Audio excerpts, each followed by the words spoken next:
Welcome to the YouTube channel, dear students. Myself Pushpa teacher.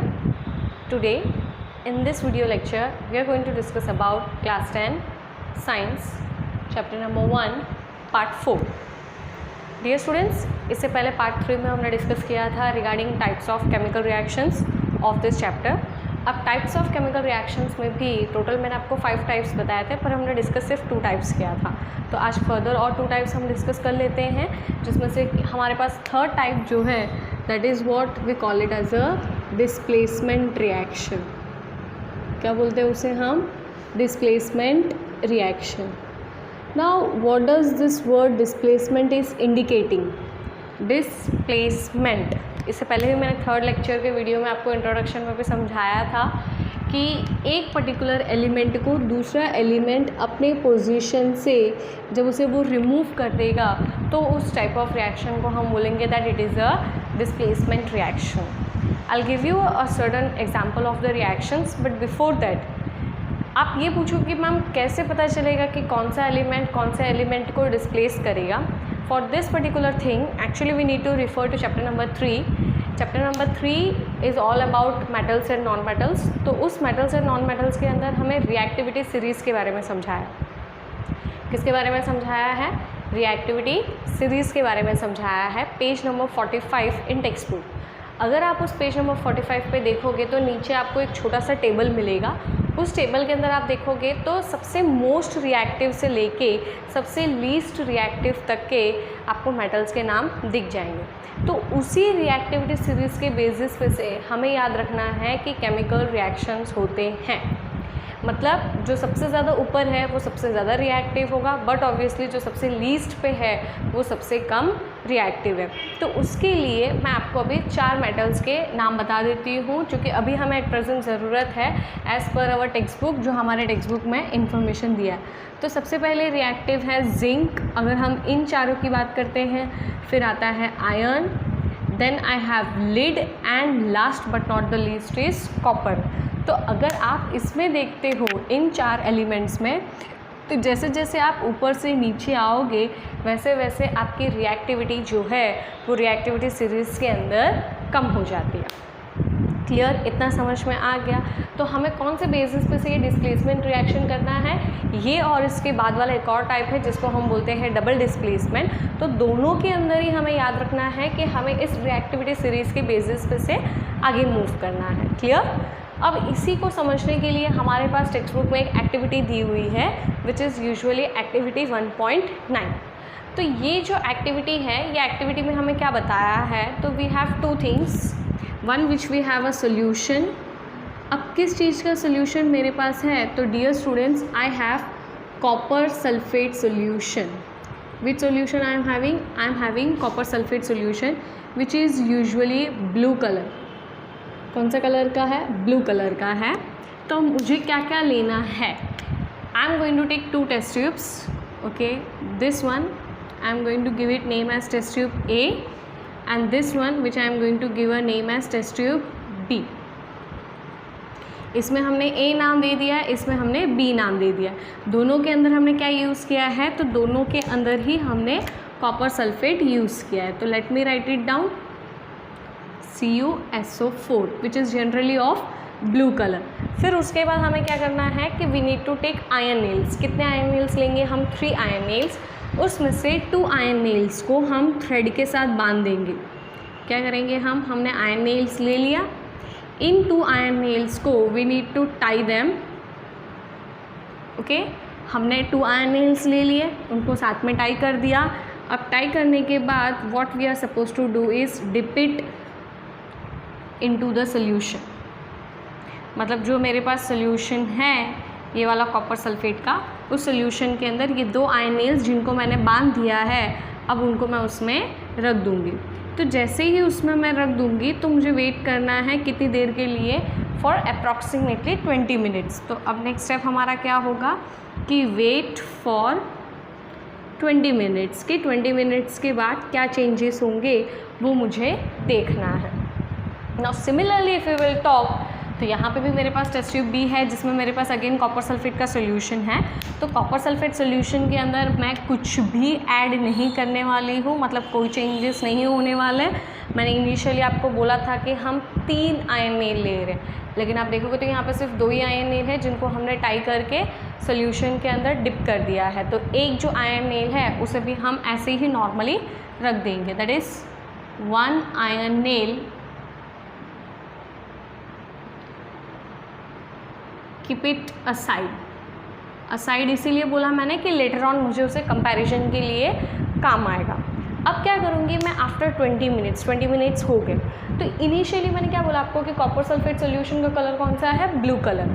तो अब मैं mainly बात कर रही हूँ कॉपर सल्फेट सोल्यूशन की, जिसमें आयरन नेल, यूजुअली आयरन की कलर्स क्या होती है आपको पता ही है, लोहा, ठीक है। तो मैंने 20 मिनट्स के बाद जब इस आयरन नेल्स को कॉपर सल्फेट के सोल्यूशन में से निकाला तो what did I observe, okay, what was my observation,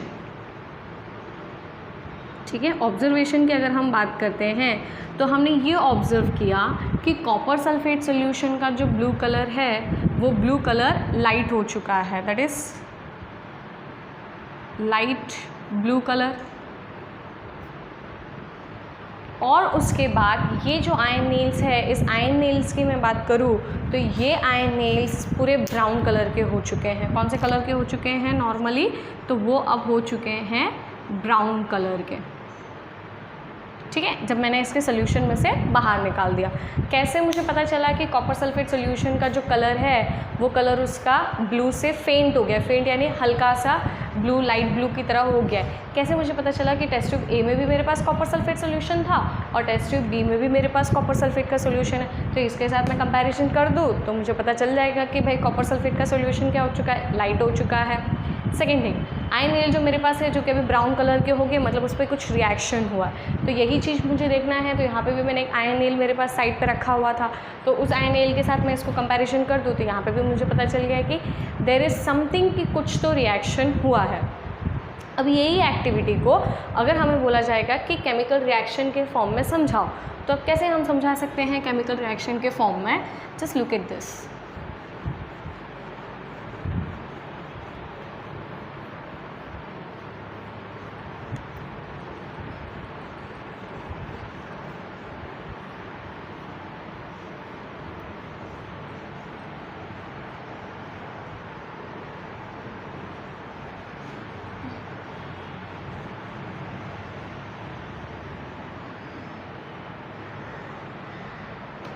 तो अभी मेरे पास कौन सा सोल्यूशन है, I have copper sulphate solution and which metal I am having iron.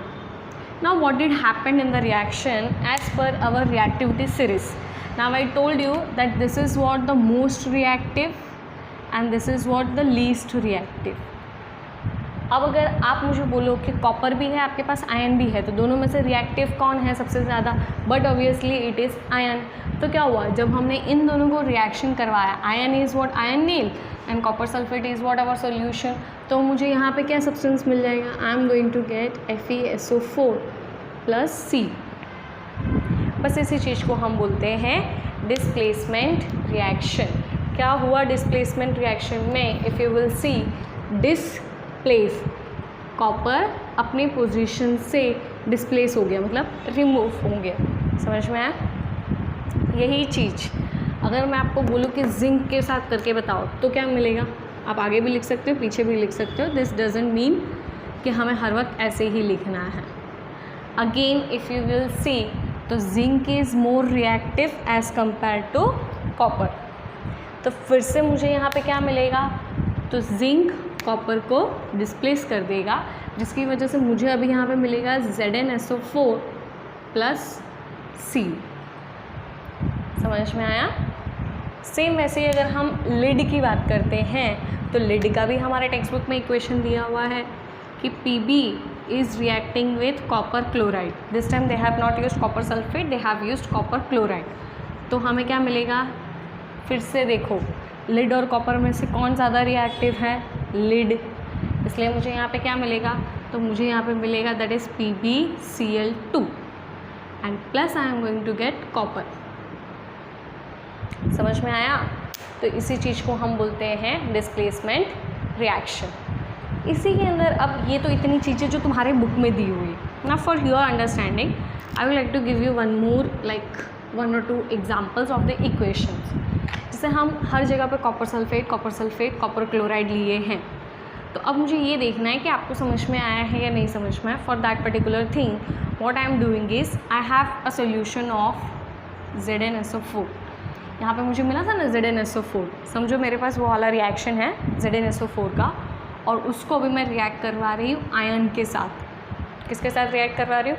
Ion के साथ। तो जैसे ही ZnSO4 को मैंने आयन के साथ रिएक्शन करने के लिए अलाउ किया, I have waited for 20 to 25 minutes. After 20 to 25 minutes हमें कुछ तो ऑब्जर्वेशन करना पड़ेगा। तो what did I observe? I observe that there was no reaction at all, no reaction at all. Can you tell me why there was no reaction at all? Exactly, if you have got it, zinc is already more reactive as compare to iron. मैंने क्या बोला? जो particular element हमारे पास है उससे ज़्यादा react करने वाला एलिमेंट अगर होगा तो वो उस चीज़ को डिस्प्लेस कर सकता है, अदरवाइज डिस्प्लेसमेंट नहीं होगा। हाँ, अब इसी इक्वेशन में अगर हम इसका उल्टा करते हैं, इसका उल्टा यानी क्या? समझो अब मेरे पास है FeSO4 और यहाँ पे जिंक है, तो दोनों में से कौन ज़्यादा रिएक्टिव है? जिंक। तो अब हमें क्या मिलेगा?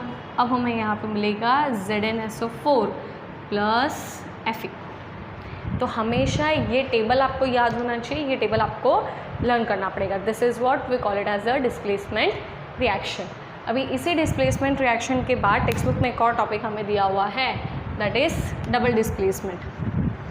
सेम चीज़ है, बस डिस्प्लेसमेंट में क्या हुआ आप अगर देखते हो तो एक कंपाउंड है, एक कंपाउंड के सामने एक एलिमेंट है, तो वो एक ही एलिमेंट पूरे कंपाउंड में से एक एलिमेंट को डिस्प्लेस कर रहा है। कहने का मतलब ये है कि आप यहाँ पे देखोगे तो कॉपर पॉजिटिव है और सल्फेट नेगेटिव है, आयरन भी क्या है? पॉजिटिव है, +2 चार्ज, +2 चार्ज। तो क्या हुआ? सिर्फ कॉपर को डिस्प्लेस किया ना आयरन ने, डबल डिस्प्लेसमेंट। दोनों चीज़ें positive as well as negative दोनों ही डिस्प्लेस हो जाएंगे, तो उसे हम बोलेंगे डबल डिस्प्लेसमेंट। उसके लिए भी हमें टेक्स्ट बुक में एक और एक्टिविटी दी हुई है, दैट इज़ एक्टिविटी 1.10। अब उस एक्टिविटी 1.10 में हमें क्या समझाया है? अगेन हम 2 टेस्ट ट्यूब्स लेंगे। 2 टेस्ट ट्यूब में से एक टेस्ट ट्यूब में मैंने सॉल्यूशन ले लिया है sodium sulphate, that is Na2SO4, और दूसरे में मैंने ले लिया है barium chloride, that is BaCl2। तो अब ये दोनों को अगर मैं अलाउ करती हूँ थोड़ी देर के बाद रिएक्ट होने के लिए, तो वो मुझे क्या देगा? That I told you, this is my first test tube where I have taken sodium sulfate. This is what my second test tube where I have taken barium chloride. Okay, after 5 or 10 minutes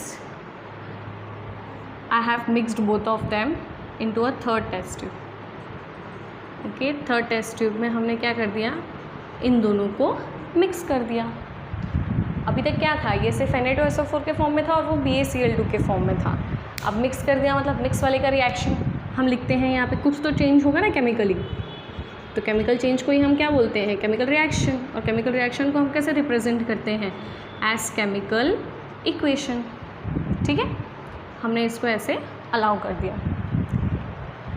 10, 20, 50 minutes जितने भी आप उसके बाद देखोगे तो हमने यहाँ पे क्या देखा? This is positive and this is negative. Again barium is positive and chloride is negative. तो क्या हुआ? सेम चीज़ यहाँ पे भी होगा। ये पॉजिटिव आयन रिएक्ट करेगा नेगेटिव के साथ और ये पॉजिटिव आयन रिएक्ट करेगा नेगेटिव के साथ। Again this is depended on the reactivity series, जो टेबल है उस।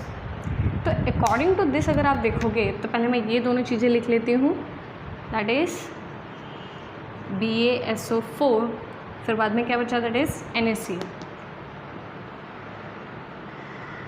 आया समझ में? मैंने इक्वेशन को बैलेंस नहीं किया है, बैलेंसिंग इज़ योर ड्यूटी। ठीक है, तो अब क्या होगा? यहाँ पे आप यहाँ पे देखोगे NaCl हम सबको पता है commonly it is common salt. तो सॉल्ट तो सोल्यूशन के अंदर ऐसे मिक्स्ड फॉर्म में रहेगा, लेकिन ये जो चीज़ें हैं ना कि यहाँ पे सॉलिड इनसॉल्युबल पार्टिकल्स बनाएंगे। इनसॉल्युबल पार्टिकल्स इसीलिए बोला मैंने क्योंकि जैसे ही आप इन दोनों को मिक्स कर दोगे टेस्ट ट्यूब के अंदर तो आप ये देखोगे कि छोटे छोटे पार्टिकल्स के फॉर्म में दाने की तरह वो उसमें ऐसे ही रहेगा, जिसको यूजुअली हम क्या बोलते हैं, प्रेसिपिटेट। क्या बोलते हैं, प्रेसिपिटेट। और इसको कॉमनली शॉर्टकट में हम लोग PPT लिख देते हैं, दैट इज़ प्रेसिपिटेट्स। तो ये क्या होते हैं प्रेसिपिटेट्स? ये इनसॉल्युबल पार्टिकल्स होते हैं जो कोई भी सॉल्यूशन में कभी भी डिसॉल्व नहीं होते। तो यूजुअली कभी कभी डबल डिस्प्लेसमेंट रिएक्शन के अंदर हम लोगों को प्रेसिपिटेट्स मिलते हैं। ज़रूरी नहीं है कि हर डबल डिस्प्लेसमेंट में मिलेगा हमें, कोई डबल डिस्प्लेसमेंट रिएक्शन के अंदर ही हमें ये प्रेसिपिटेट्स मिलते हैं, जिसकी वजह से इसे हम बोलेंगे प्रेसिपिटेशन रिएक्शन। अगर प्रेसिपिटेट्स बनते हैं तो ही उसे हम बोलेंगे प्रेसिपिटेशन रिएक्शन। अगर प्रेसिपिटेट नहीं बनेगा तो उसे हम प्रेसिपिटेशन रिएक्शन नहीं बोलेंगे। हाँ, लेकिन इसे बोलेंगे क्या, तो ये डबल डिस्प्लेसमेंट हम बोल सकते हैं। मतलब डबल डिस्प्लेसमेंट के अंदर ही एक और कैटेगरी है मेरे पास, that we call it as precipitation reaction. जैसे कॉम्बिनेशन में देखा था एक्सोथर्मिक, डिकम्पोजिशन में देखा था एंडोथर्मिक, सेम वैसे यहाँ पे भी डबल डिस्प्लेसमेंट के अंदर हम देख रहे हैं प्रेसिपिटेशन रिएक्शन। आई होप आपको यहाँ तक क्लियर है। अब लास्ट एक और टाइप ऑफ इक्वेशन है जो हमें समझना है, that is oxidation and reduction. कौन सा समझना है अभी हमें? Oxidation and reduction. तो बच्चों यहाँ पे दो टर्म हैं जो हमें समझाया है, एक है ऑक्सीडेशन और दूसरा है रिडक्शन। तो क्या होता है पहले इनको हम समझ लेते हैं, तो उसके बाद ही हम रिएक्शन को अच्छे से समझ सकते हैं। चलो,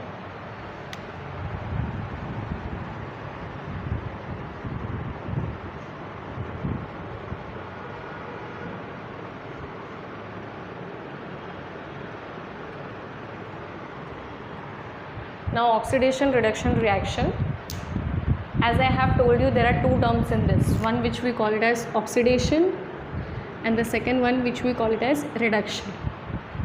दो चीज़ें पॉसिबल हो सकती है। अब वो दो चीज़ें क्या हैं? ऑक्सीडेशन, नाम पे से क्या पता चल रहा है, समथिंग रिलेटेड टू ऑक्सीजन। वो समथिंग रिलेटेड टू ऑक्सीजन क्या है, तो यहाँ पे आएगा it is addition of oxygen. ठीक है, अगर oxidation is addition of oxygen तो रिडक्शन में क्या होगा? Reduction, reduce. Okay, so that is addition of hydrogen. ठीक है, इसके ऑपोजिट भी हो सकता है, that is what we call it as, अगर ऑक्सीडेशन की हम बात करें, अगर ऑक्सीजन ऐड हुआ तब भी हम उसे ऑक्सीडेशन बोलेंगे, और else removal of hydrogen, hydrogen remove हुआ तब भी उसे हम क्या बोलेंगे? ऑक्सीडेशन। दोनों में से कोई एक चीज़ होना ज़रूरी है, ज़रूरी नहीं है कि दोनों चीज़ें एट अ टाइम हो, दोनों चीज़ें भी एट अ टाइम हो सकते हैं कोई केमिकल रिएक्शन में, ऐसा नहीं है कि वो नहीं होगा, बट दोनों में से कोई एक भी हुआ है तो भी उसे हम क्या बोलेंगे? Oxidation reaction.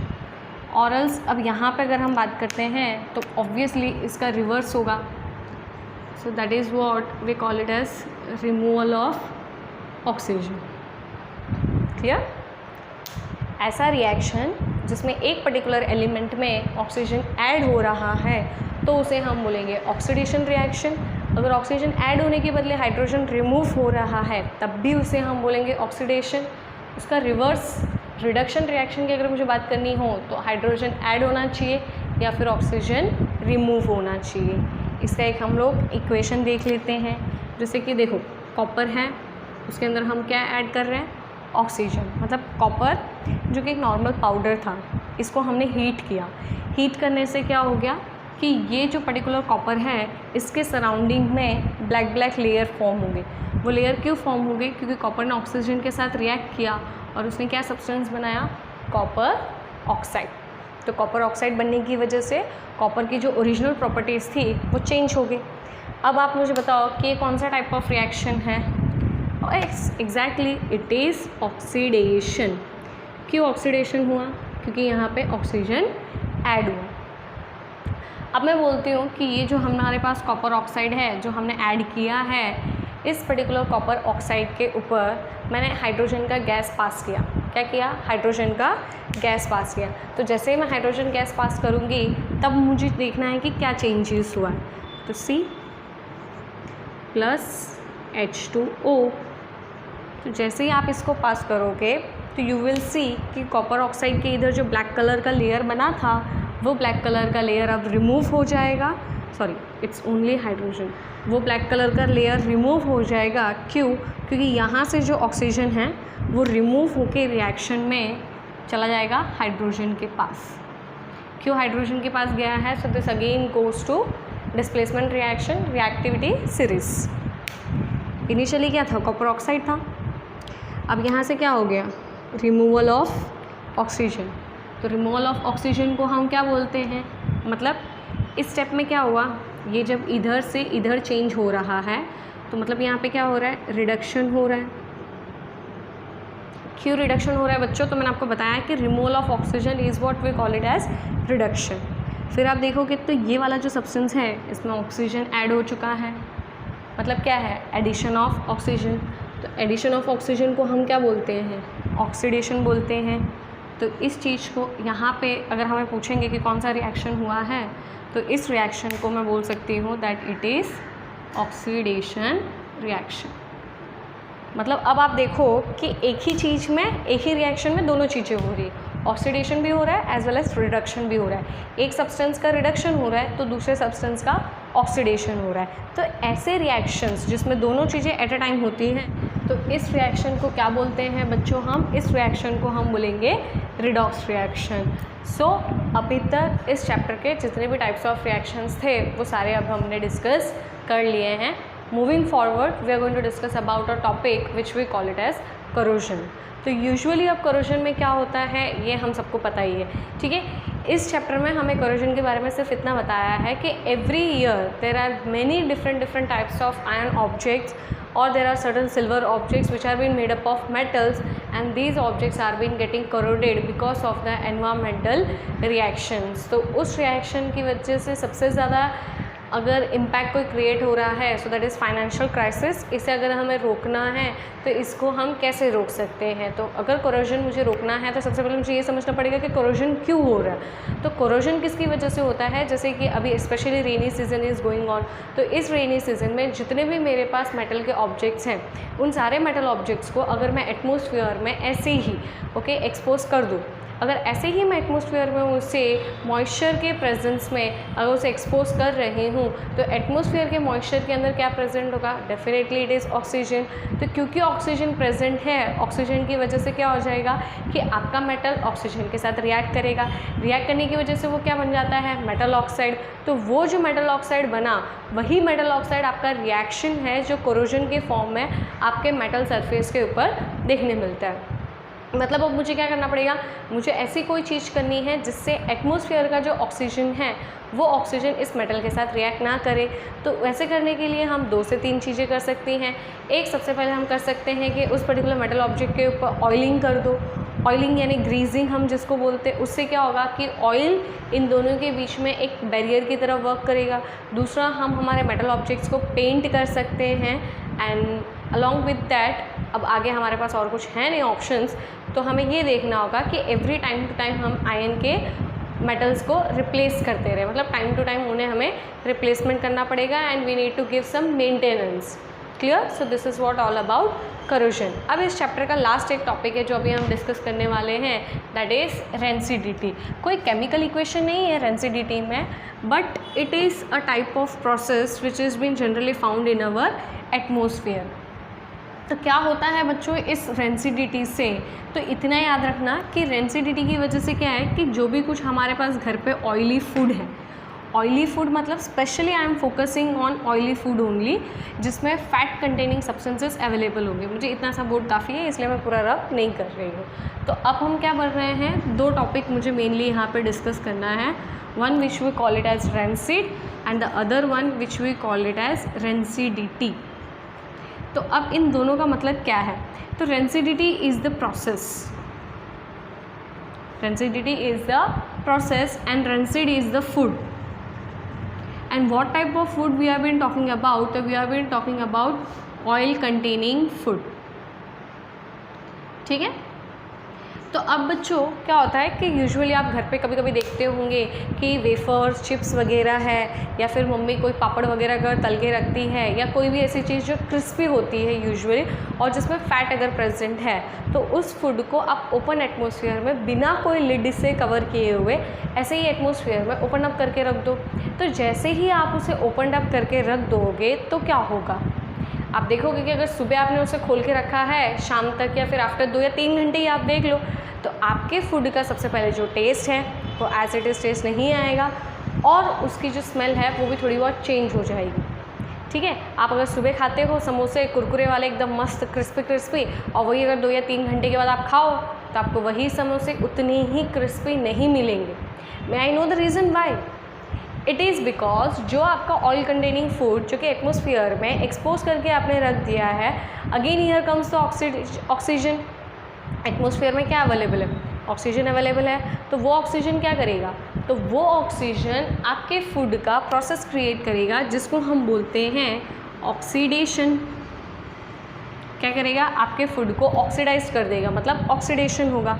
जैसे ही आपका फूड का ऑक्सीडाइजेशन हो जाएगा, मतलब क्या होगा, इन शॉर्ट जैसे अभी तक कोरोजन में हमने देखा था कि मेटल्स ऑक्सीजन के साथ रिएक्ट करने की वजह से जंग लग जाता है, सेम वैसे यहाँ पे फूड आपका ऑक्सीजन के साथ रिएक्ट करेगा और रिएक्ट करने की वजह से उसकी जो क्रिस्पीनेस है वो चली जाती है और दूसरा उसका जो टेस्ट है वो भी चेंज हो जाता है। तो वो जो खाना है जो अभी चेंज हो चुका है उसे हम बोलेंगे रेंसिड और उस प्रोसेस को हम क्या बोलेंगे, तो हम बोलेंगे रेंसिडिटी। समझ में आ गया। तो अब इसमें क्या है कि इस टॉपिक में आपको क्वेश्चंस पूछ सकते हैं कि किस तरीके से हम रेंसिडिटी को रोक सकते हैं। तो किस तरीके से रेंसिडिटी को रोक सकते हैं, तो आप अगर खुद आपका दिमाग लगाओगे तो आपने थोड़ा बहुत अगर सोचा हो तो मुझे रेंसिडिटी को रोकने के लिए क्या क्या करना चाहिए, तो मैं रेंसिडिटी को रोकने के लिए सबसे पहले जैसे अभी मार्केट में अवेलेबल होते हैं जो पैकेट फूड होता है स्पेशली 5 रुपीज़ का, चाहे वो कुरकुरे हो, पंजाबी तड़का हो या बहुत सारी चीज़ें, आप जैसे ही उन पैकेट्स को, रैपर को प्रिक करके उसे फोड़ देते हो, तो जैसे ही हम फोड़ते हैं हम उसमें क्या देखते हैं कि there is something, a gas is present, क्योंकि वो भी तो एक टाइप ऑफ ऑयली फूड ही है ना, बट वो कैसे इसमें क्रिस्पीनेस उसका मेंटेन रह रहा है। माय डियर स्टूडेंट्स कि वहाँ पे हम यूज़ कर रहे हैं nitrogen gas. Yes, nitrogen gas अगर अवेलेबल होगा तो नाइट्रोजन गैस के प्रेजेंस में ऑक्सीडेशन होगा, लेकिन बहुत स्लोली ऑक्सीडेशन होगा। इसीलिए पैकेट फूड जितने होते हैं ना, all the packet foods are flushed with nitrogen gas. Yes, that's why it is not good for our health and we should avoid consuming those particular food packets. तो अब हम यहाँ पे क्या देखें कि फर्स्ट थिंग है नाइट्रोजन, लेकिन घर पे तो मैं पूरा नाइट्रोजन गैस भर के नहीं रख सकती, क्योंकि नाइट्रोजन गैस भर के रखेंगे it is very very harmful for our health. तो फिर घर का सोल्यूशन क्या है मैम, आप वो तो बताओ। ये तो बता दिया आपने पैकेट फूड का। पैकेट फूड को हम किससे फ्लश करके रखेंगे, नाइट्रोजन गैस से। वही अगर घर के फूड की बात करती हूँ मैं, तो मेरे पास 2 ऑप्शन है, ठीक है। एक ऐसा ऑप्शन है सबसे पहला कि ऐसे फूड पार्टिकल्स होते हैं हमारे पास जिसको हम लॉन्ग लास्टिंग टाइम पीरियड के लिए स्टोर करके रख सकते हैं। तो ऐसे फूड को मुझे किस में स्टोर करना चाहिए, मुझे मैक्सिमम ये ध्यान देना चाहिए कि मेरा फूड ऑक्सीजन के कांटेक्ट में नहीं है। तो ऑक्सीजन के कांटेक्ट में नहीं है तो मैं उसको ऐसे कर सकती हूँ कि एक एयरटाइट कंटेनर, मतलब जो ढक्कन लगा के हम पूरा बंद कर देते हैं ना, जैसे कुकीज़, बिस्किट वगैरह आपके पास घर पे हैं, तो उसे हम क्या करेंगे कि वो कुकीज़ का ढक्कन खोल के उसमें सारा डाल दो और उसे पूरा टाइटली पैक करके रख दो। आप बहुत सारे किराने की दुकान पे भी देखते हो तो वो किस में भर के रखते हैं, एयरटाइट कंटेनर के अंदर। तो एयरटाइट कंटेनर में डालोगे तो वो ऑक्सीजन के कॉन्टैक्ट में आएगा नहीं। क्लियर, ये तो हो गया सेकेंड रूल। पहला क्या था, नाइट्रोजन गैस जो कि घर पे अवेलेबल नहीं हो सकता। सेकेंड है घर पे अवेलेबल हो सकता है, दैट इज़ एयरटाइट कंटेनर। लेकिन अब ऐसा कुछ कि मुझे एयरटाइट कंटेनर में भी बंद करके नहीं रखना है, जो कि लॉन्ग टाइम पीरियड के लिए नहीं रखना है, कुछ एक आध घंटे के लिए या 1-2 दिन के लिए, तो उस चीज़ को मैं क्या कर सकती हूँ, तो उस चीज़ को मैं उस पर्टिकुलर फूड को रेफ्रिजरेट कर सकती हूँ। रेफ्रिजरेट करना यानी क्या, फ्रिज में रख दो। अब बताओ फ्रिज में रखने से रेंसिडिटी क्यों नहीं होगा, तो माय डियर स्टूडेंट्स फ्रिज में रखने की वजह से रेंसिडिटी इसीलिए नहीं होगा क्योंकि फ्रिज का टेम्परेचर क्या होगा, कम होगा ना, एज़ कम्पेयर टू हमारे जो सराउंडिंग एटमॉस्फेयर में रूम टेम्परेचर जितना है उतना तो आपको रेफ्रिजरेटर और फ्रिज के अंदर टेम्परेचर नहीं मिलेगा। तो क्योंकि वहाँ पे टेम्परेचर कम है तो कम होने की वजह से ऑक्सीडेशन बहुत स्लोली होगा। ऑक्सीडेशन होगा तो ज़रूर, ऐसा नहीं है कि ऑक्सीडेशन जो बाहर हो रहा है वो हमारे फूड में नहीं होगा अगर हम फ्रिज में रख देंगे तो, वहाँ पे भी होगा। सिर्फ फ़र्क इतना है कि यहाँ पे रूम टेम्परेचर पे ऑक्सीडेशन प्रोसेस बहुत फास्टफुली होगा, तो रेफ्रिजरेटर में रखने की वजह से आपका ऑक्सीडेशन प्रोसेस जो है वो बहुत स्लो हो जाएगा। तो जो फूड यहाँ पे बाहर एटमॉस्फेयर में सिर्फ 1-2 घंटे में रेंसिड हो जाता है, वो हमारे रेफ्रिजरेटर में 1-2 दिन के अंदर वो रेंसिड होगा। आया समझ में? तो आपको एग्जाम में पूछेंगे कि व्हाट इज़ रेंसिड, मतलब the food which is getting oxidized in the environment and the smell and the taste of the food gets changed. Rancidity is the process by which your food is getting rancid, and the prevention measures how to protect your food from getting rancid, तो उसमें आप देख सकते हो कि 1, we can flush the food particles with nitrogen gas, 2nd, we can place the food into an airtight container, and last but not the least is we can store our food at a lowest temperature in refrigerator, which will slows down the oxidation process. खास करके ये याद रखना। Clear? With this topic we have completed the entire chapter of class 10 first. I hope आपको पूरे सभी parts के videos जितने मैंने बनाया है वो समझ में आया हो।